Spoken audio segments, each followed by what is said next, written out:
Social media आज बंदर के हाथ की बंदूक बन गया है। इसका एक उदाहरण, इसका एक नजारा जो है वो कल आरसीबी के हारने के बाद देखने को मिला।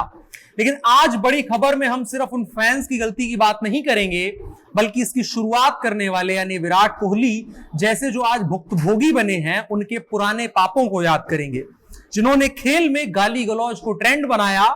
साथ ही इससे जुड़ी हुई और चीजों पर भी बात करेंगे आज की बड़ी खबर में। नमस्कार, मेरा नाम है अनुराग मिश्रा और शुरू हो चुका है हमारा रोजनामचा जनता जंक्शन शो। सबसे पहले खबरें इन शॉर्ट। सबसे पहली खबर लखीमपुर खीरी से, जहां पर 3 अक्टूबर को हुए उपद्रव में हुई हिंसा में मृत 4 किसानों की अंतिम अरदास आज हो रही है। वहां सभी नेताओं समेत प्रियंका गांधी भी पहुंची, लेकिन संयुक्त किसान मोर्चा ने प्रियंका गांधी को मंच पर नहीं आने दिया। किसान नेताओं ने मंच से दोहराया कि सभी दोषियों को कड़ी सजा बिना दिलाए संयुक्त मोर्चा नहीं रुकेगा।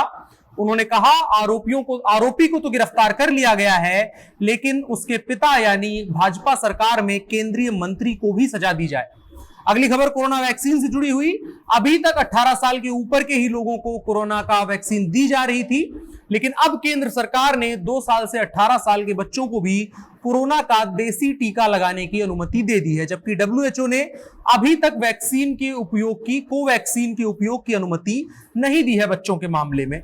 अगली खबर कश्मीर से। कश्मीर में आतंकवादी घटनाएं लगातार हो रही हैं। आज भी शोपियां में मुठभेड़ में सुरक्षा बलों ने 2 आतंकवादियों को मार गिराया है। पिछले 30 घंटे में 7 आतंकवादी मारे गए हैं। गए दिन आतंकवादियों के साथ मुठभेड़ में ही भारतीय सेना के 5 जवान शहीद हो गए थे। राजस्थान से खबर निकलकर सामने आई है, उसमें एक दूध बांटने वाला पार्षद बन गया है। दरअसल दूध बांटने वाले का घरों में, आसपास के घरों में आना जाना था और इन्हीं घरों में से एक था राजस्थान के श्रम मंत्री टीकाराम जूली का घर। और लोगों का इस दूध वाले पर इतना भरोसा बन गया और इतना ज्यादा उसे प्यार मिलने लगा कि मंत्री जी को उसे चुनाव में लोगों के कहने पर खड़ा करवाना पड़ा और जीत भी गया, और जीता भी तो बिना किसी विरोध के यानी निर्विरोध।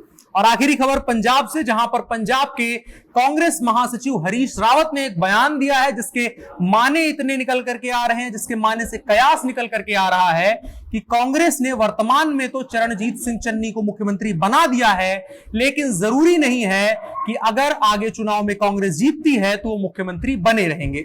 इन शॉर्ट यहीं पर समाप्त होते हैं। अब बढ़ चलते हैं दिन की बड़ी खबर की तरफ। कल रॉयल चैलेंजर्स बेंगलुरु और कोलकाता नाइट राइडर्स के बीच में मुकाबला था। ये आईपीएल का दूसरा क्वालिफायर था, यानी जो टीम इसमें जीतती वो अगले चरण के लिए दिल्ली कैपिटल्स के साथ खेलती और उसके बाद जो जीतेगी वो फाइनल में जाती, और जो यहां से हारती वो सीधा बाहर हो जाती। खास करके रॉयल चैलेंजर्स बेंगलुरु के लिए ये एक फ्रस्ट्रेटिंग चीज रही है, क्योंकि एक बेहतरीन टीम और बेहतरीन टीम कॉम्बिनेशन के बावजूद ये टीम आज तक एक भी आईपीएल ट्रॉफी नहीं जीत पाई है। इस बार 2021 के संस्करण में आरसीबी कुछ ज्यादा संतुलित लग रही थी और उम्मीद थी कि आरसीबी इस बार फाइनल जीत जाएगी, लेकिन कल कोलकाता नाइट राइडर्स ने बेंगलुरु को हराकर उसका सफर खत्म कर दिया। लेकिन बात हम हार जीत की या खेल की नहीं करेंगे, बात करेंगे समर्थकों की, जिनको हम फैंस कहते हैं। जाहिर है हम में से अगर कोई भी क्रिकेट में रुचि लेगा तो किसी ना किसी टीम का डाई हार्ट फैन होगा, लेकिन जो कुछ भी कल हुआ वो कहीं से कहीं तक फैन वाली हरकत नहीं थी। आरसीबी की तेज गेंदबाज डेनियल क्रिश्चियन ने एक ओवर डाला और सुनील नरेन नए क्रीज पर आए थे और उन्होंने एक ओवर में 22 रन डेनियल के मार दिए। और अगर देखा जाए तो वहीं से रॉयल चैलेंजर्स बेंगलुरु मैच हार गया। खेल में ऊपर नीचे चलता रहता है, कोई हारता है कोई जीतता रहता है, लेकिन उसके बाद जो कुछ भी हुआ शर्मनाक है। वो रॉयल चैलेंजर्स बेंगलुरु के कुछ फैंस ने डेनियल क्रिश्चियन की पार्टनर के इंस्टाग्राम लिंक को ग्रुपों में शेयर करना शुरू किया और मॉब अब्यूजिंग शुरू हो गई, जिसके बाद ग्लेन मैक्सवेल, युजवेंद्र चहल, विराट कोहली समेत तमाम खिलाड़ियों के प्रोफाइल पर जाकर के, सोशल मीडिया पर जाकर के, उनसे जुड़े लोगों के सोशल मीडिया पर गाली गलौज का एक दौर शुरू हो गया, जिससे आहत होकर के ग्लेन मैक्सवेल समेत कई खिलाड़ियों ने सोशल मीडिया पर एक अपीलिंग पोस्ट डाली, लोगों को वार्न किया, प्रार्थनाएं करी कि ऐसी हरकतें ना करें, खेल में ये सब होता रहता है। जी हां, बिल्कुल सच है, ऐसी हरकतें शर्मसार करने वाली होती हैं, ऐसा नहीं किया जाना चाहिए। लेकिन अब इसके आगे जो मैं बात करने जा रहा हूं वो भावनाओं में बहकर नहीं होगी, बल्कि तार्किक होगी और थोड़ा सा पीछे जाकर के होगी। सबसे पहला तो सोशल मीडिया एक ऐसा प्लेटफॉर्म है जहां पर लोग फ्री होते हैं कुछ भी करने कहने के लिए, और हालात ऐसे हैं कि सोशल मीडिया आज के समय में सबसे एंटी सोशल प्लेटफॉर्म बन गया है। वहां लोगों की टॉलरेंस 1% की नहीं है। हम कैसे भूल सकते हैं महेंद्र सिंह धोनी की खराब परफॉर्मेंस के बाद उनकी बेटी के साथ दुष्कर्म करने की धमकी देने वाले ट्वीट। हम कैसे भूल सकते हैं उन तमाम अभिनेताओं, खिलाड़ियों और सार्वजनिक हस्तियों की निजी जिंदगी में घुसने वाले सोशल मीडिया यूजर्स को। सुशांत सिंह राजपूत की मौत या तमाम ऐसी घटनाएं हुई हैं जिन्होंने सोशल मीडिया को एंटी सोशल प्लेस बनाने का बहुत बड़ा रोल अदा किया है, जिसके बाद कितने सेलिब्रिटीज को समस्याओं का सामना करना पड़ा, उनकी पब्लिसिटी खराब हुई, पब्लिक इमेज खराब हुई। लेकिन इसका मतलब क्या होता है कि क्या हम असल में सोशल मीडिया पर रहने के काबिल ही नहीं है? किसी के साथ भी ऐसी हरकतें करना गलत है, और यह समझना चाहिए कि खेल में हार और जीत दोनों लगी रहती है। लेकिन जब बात खेल की आती है और जब बात इस चीज की आती है कि खिलाड़ी कहते हैं कि फैंस को यह समझना चाहिए कि खेल में हार जीत चलती रहती है, तो सवाल यहां उठता है, तो आप लोग ये चीज क्यों नहीं समझ पाते हैं? मैं उस हर शख्स की तरफ से आपसे माफी मांगने के लिए तैयार हूं, और कानून में अगर किसी सजा का प्रावधान है तो मैं अदालतों से अनुरोध करता हूं कि वो सजा उन लोगों को दी जाए जो सोशल मीडिया पर ऐसा गलत व्यवहार करते हैं। लेकिन क्यों विराट कोहली से सवाल नहीं पूछा जाना चाहिए कि वो मैदान पर प्रतिद्वंदी खिलाड़ियों को गालियां देते हैं? क्यों ऐसे इशारे विराट कोहली समेत दुनिया के तमाम खिलाड़ी करते हैं समय समय पर, जो किसी भी भद्र समाज में स्वीकार नहीं किया जा सकता? और एक चीज और है, विज्ञापन। जब ये खिलाड़ी मैदान पर खेलते हैं तो उनके प्रशंसकों का जुड़ाव महज खेल से नहीं रहता है। विराट कोहली, सचिन तेंदुलकर, महेंद्र सिंह धोनी समेत जितने भी बड़े नाम हैं, उनके साथ एक बहुत बड़ा वर्ग प्रशंसकों का है, और वो उनके लिए कुछ भी करने को तैयार है।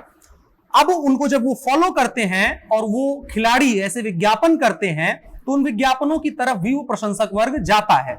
इसी में से एक ऐप का प्रचार लगभग सारे खिलाड़ी करते हैं, वो होते हैं फैंटेसी एप्स। वहां पर जाकर के आप मैच में पैसा लगा सकते हैं, हारने जीतने या खिलाड़ी के प्रदर्शन के आधार पर आपको पैसा मिलता है। अब जब आप मैदान की गाली गलौज को स्पोर्ट्स स्पिरिट और हीट ऑफ द मोमेंट जैसे शब्दों के साथ जस्टिफाई कर सकते हैं, तो क्यों नहीं सामने वाला आदमी जो सोशल मीडिया पर आपको गालियां दे रहा है, वो पैसे हारने का फ्रस्ट्रेशन कह करके आपसे पीछा छुड़ा सकता है, वो आपको गाली दे सकता है, उसको अधिकार है, क्योंकि आपने उसको उसी चीज के लिए कहा है। उसका भी हीट ऑफ द मोमेंट होगा, अगर वो पैसा हारेगा उसके पास भी फ्रस्ट्रेशन होगी, जैसा आप मैदान पर अपनी हरकतों को जस्टिफाई करने के लिए कहते हैं। यह विमर्श एक तरफा नहीं किया जा सकता है कि कोई खेल का प्रशंसक अपनी पसंदीदा टीम के हारने पर गाली क्यों देता है, क्यों वो तमाम तरीके से भड़काऊ पोस्टें करने लगता है।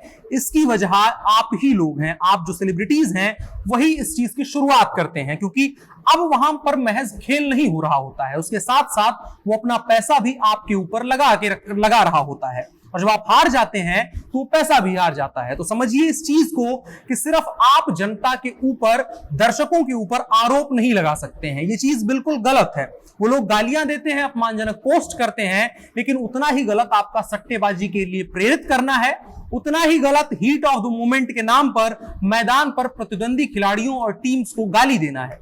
एक चीज समझिए कि कभी भी ताली एक तरफा नहीं बजती है। मैं यहां पर उन लोगों को डिफेंड नहीं कर रहा हूं, बल्कि ये समझाने और समझने की कोशिश कर रहा हूं कि पानी हमेशा ऊपर से नीचे आता है। आप लोग अपनी तरफ से बदलाव लाने की कोशिश करिए, माहौल बदल जाएगा। बड़ी खबर में इतना ही। अब बढ़ते हैं आज के कानून की तरफ। आज के कानून में बात करेंगे सुप्रीम कोर्ट के एक नोटिस की। दरअसल सुप्रीम कोर्ट के समक्ष कर्नाटक उच्च न्यायालय के फैसले को चुनौती देने वाली प्रवर्तन निदेशालय यानी ईडी द्वारा दायर विशेष अनुमति याचिका में एक नोटिस जारी किया गया है, जिसमें ईडी ने एक अपराधी की संपत्ति कुर्क करने का आदेश जारी किया था, जो कि अपराध की संपत्ति के साथ साथ पुश्तैनी संपत्ति को भी कुर्क करने का आदेश था। जब आरोपियों ने हाईकोर्ट में याचिका दायर करी कि उनकी पुश्तैनी संपत्ति कुर्क नहीं की जा सकती है, तो हाईकोर्ट ने भी पीएमएलए 2002 के तहत यह कह दिया कि कार्यवाही पैतृक संपत्ति के संबंध में आगे नहीं बढ़ सकती है, यानी कि केवल अपराध की कमाई को कुर्क किया जाएगा, उनकी पैतृक संपत्ति को नहीं। जिसके बाद ईडी ने सुप्रीम कोर्ट में याचिका दायर करी और सुप्रीम कोर्ट के समक्ष उन्होंने कहा कि हाई कोर्ट की टिप्पणी 2002 के अधिनियम की धारा 2 में अपराध की आय की परिभाषा के विपरीत है। अतः इन आरोपियों की संपत्ति कुर्क करने का आदेश दिया जाए, जिसमें उनकी पैतृक संपत्ति भी शामिल हो जो उनसे जुड़ी हुई हो। हालांकि सुप्रीम कोर्ट ने अभी कोई फैसला नहीं दिया है, बल्कि आरोपियों के लिए नोटिस जारी किया है और 4 हफ्तों के भीतर उनसे जवाब मांगा है। गौरतलब हो, इन सभी आरोपियों पर आपराधिक विश्वासघात और धोखाधड़ी के आरोप सिद्ध हो गए हैं, जिसके बाद कुर्की का आदेश जारी हुआ था। अब बढ़ चलते हैं अपने आखिरी सेगमेंट की तरफ, जो है नसीहत। आखिरी में एक नसीहत। मुंशी प्रेमचंद्र कहते हैं कि क्रोध बहुत कठोर होता है, ये देखना चाहता है कि इसका एक एक शब्द निशाने पर लगाया नहीं। क्रोध मौन सहन नहीं कर सकता है, ऐसा कोई घातक शस्त्र नहीं है इसकी शस्त्रशाला में ना हो, लेकिन मौन वह मंत्र है जिसके आगे क्रोध की शक्ति क्षीण हो जाती है। बाकी मौज करिए और हमें दीजिए इजाजत। कल फिर मिलेंगे। आप जनता जंक्शन देख रहे थे। शुभ रात्रि।